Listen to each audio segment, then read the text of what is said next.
중국이 최근 히토류와 관련된 물자 및 기술의 수출을 한층 더 강화하는 조치를 발표했습니다. 히토류는 전기차, 스마트폰, 반도체, 풍력, 터빈 등 첨단 산업 전반에 사용되는 핵심 자원으로 산업의 비타민이라 불립니다. 특히 첨단 무기나 미사일, 전투기 등에도 사용되어 전략적 가치가 매우 높은 자원이기도 합니다.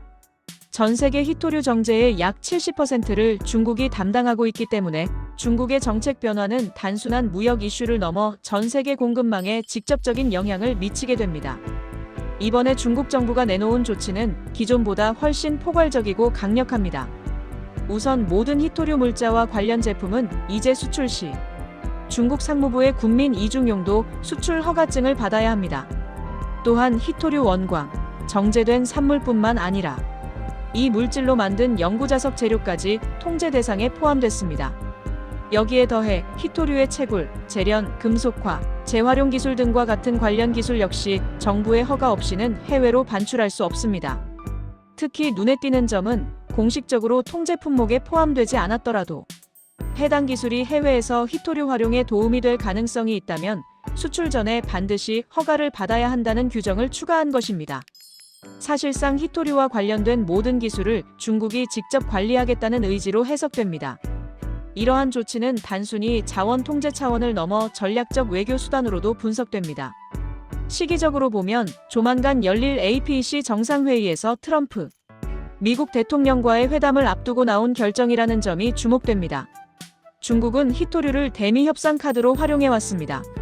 실제로 올해 4월 중국이 히토류 17종 가운데 7종의 대미 수출을 제한한 직후 미국 트럼프 행정부는 엔비디아의 AI용 H20 반도체 칩 수출 허가를 받아냈습니다. 당시 미국 내에서는 차세대 전투기 개발 차질 가능성까지 언급되며 중국의 조치가 미국의 군수 산업에 실질적인 압박으로 작용하고 있다는 평가가 나왔습니다.